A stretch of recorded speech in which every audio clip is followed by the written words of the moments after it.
సారా ప్రభుత్వ డిగ్రీ కళాశాలలోని సమస్యలు పరిష్కరించాలని కోరుతూ ఏబీవీపీ ఆధ్వర్యంలో కళాశాల ముందు ధర్నా నిర్వహించారు.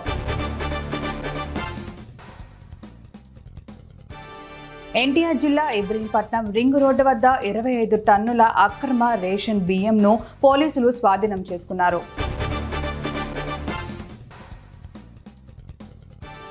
శ్రీ సత్యసాయి జిల్లా మదకసిర పట్టణంలో పిఆర్ సిరికల్చర్ అధికారులతో ఎమ్మెల్యే ఎంఎస్ రాజు సమావేశమయ్యారు.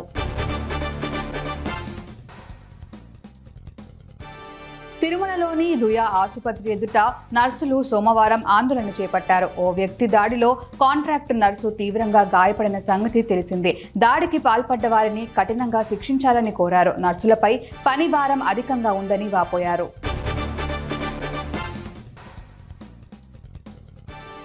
భారతీయుడు 2 ప్రమోషన్లలో తన వ్యాఖ్యలను తప్పుగా అర్థం చేసుకున్నారని హీరో సిద్ధార్థ్ తెలిపారు. డ్రగ్స్ వ్యతిరేక పోరాటం చేస్తున్న తెలంగాణ ప్రభుత్వానికి సీఎం రేవంత్ రెడ్డికి నేను మద్దతు ఇస్తున్నా. పిల్లల భవిష్యత్తును కాపాడుకోవటం మన బాధ్యత.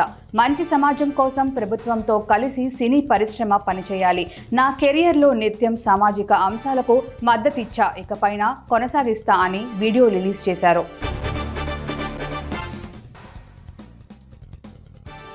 కష్టమైన విద్యాశాఖను తాను ఒక ఛాలెంజ్గా తీసుకొని పనిచేస్తున్నట్లు మంత్రి నారా లోకేష్ తెలిపారు. దివ్యాంగ విద్యార్థులతో సమావేశంలో మాట్లాడుతూ ఎన్నికల్లో టీడీపీ ఎప్పుడూ గెలవని నియోజకవర్గంలో పోటీ చేయాలనుకున్నా అని వెల్లడించారు.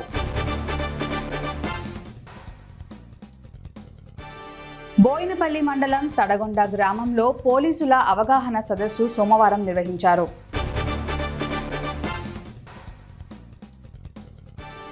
బూదవాడ ఘటనపై జగ్గయ్యపేట తహసీల్దార్ స్పందించకపోవడంతో ఎన్టీఆర్ జిల్లా కలెక్టర్ సృజన ఆగ్రహం వ్యక్తం చేశారు.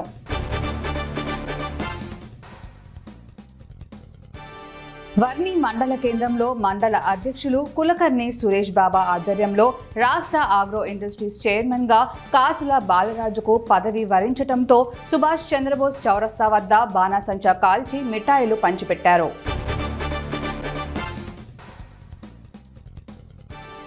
ఆందోళన చేస్తున్న డిఎస్సి మహిళా అభ్యర్థులను సైతం అరెస్ట్ చేసి సిటీ కాలేజ్ ఎదురుగా ఏఆర్ పోలీస్ గ్రౌండ్లో ఉంచారు. వారిని చూసేందుకు యువ మోర్చా కార్యకర్తలు రావడంతో ఒక్కసారిగా మహిళలు కంటతడి పెట్టి తమ కష్టాలు చెప్పుకున్నారు.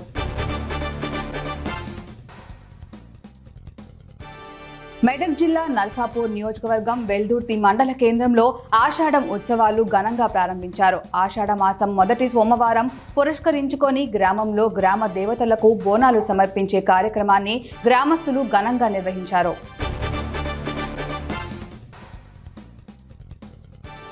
ప్రభుత్వ నిర్ణయాలు ప్రజలకు మేలు చేసే విధంగా ఉంటాయనడానికి నిదర్శనంగా రాష్ట్రంలో అమలు చేసిన ఉచిత ఇసుక విధానమని ఆమదాల వలస ఎమ్మెల్యే కూన రవికుమార్ అన్నారు.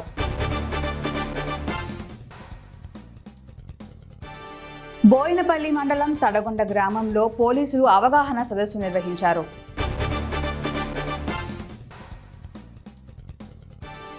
జన్నారం ప్రభుత్వ ఆసుపత్రిలో ఖాళీగా ఉన్న పోస్టులను భర్తీ చేయాలని ఐద్వా మహిళా సంఘం మంచిర్యాల జిల్లా అధ్యక్షురాలు పోతు విజయ్ కోరారు.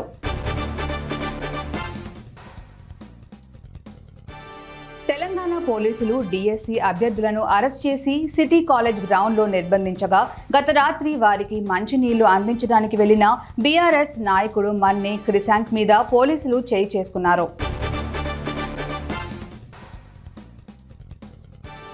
ఉస్మానియా యూనివర్సిటీలో డిఎస్సి వాయిదా వేయాలని ఆందోళన చేస్తున్న అభ్యర్థులను పోలీసులు అదుపులోకి తీసుకున్నారు.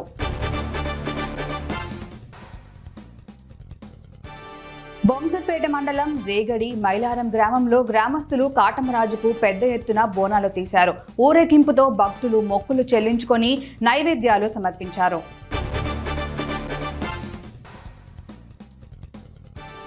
నరసింహపేట మండల కేంద్రంలోని స్థానిక శ్రీ వెంకటేశ్వర స్వామి ఆలయంలో కొలువుదీరిన జగన్నాథ స్వామి ఉత్సవాలను ఆలయ ప్రాంగణంలో వైభవంగా నిర్వహించారు.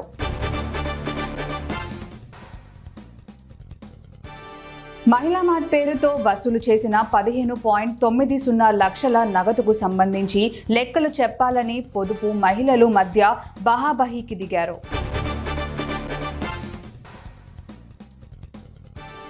వైఎస్ఆర్ 75వ జయంతి సందర్భంగా సామర్లకోట ప్రభుత్వ ఆసుపత్రిలో రోగులకు రొట్టెలు, పండ్లు వైసీపీ ఇన్ఛార్జ్ దవులూరి దొరబాబు చేతుల మీదుగా పంపిణీ చేశారు.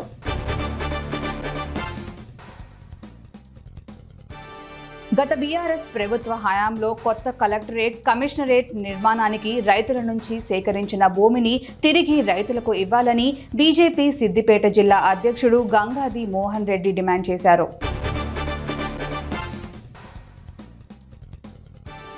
రేపల్లె నియోజకవర్గంలో 41.8 మిల్లీమీటర్ల వర్షపాతం నమోదైనట్లు అధికారులు తెలిపారు.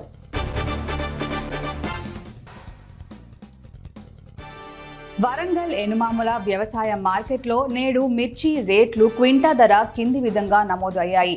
తేజ మిర్చి కొత్త రకం 17,800, 341 రకం మిర్చి 15,500, వండర్ హాట్ మిర్చి రకం 15,500, 5531 రకం మిర్చి 13,000, దీపికా రకం మిర్చి 16,500 పలికిందని మార్కెట్ కార్యదర్శి జి రెడ్డి తెలిపారు.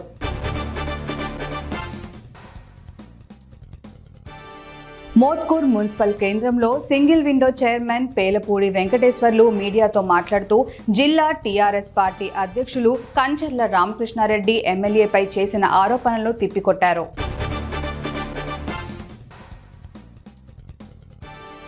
గత 2-3 రోజులుగా కురుస్తున్న వర్షాలకు నిండు కుండలా మారి రాజన్న గుడి చెరువు దర్శనమిస్తోంది.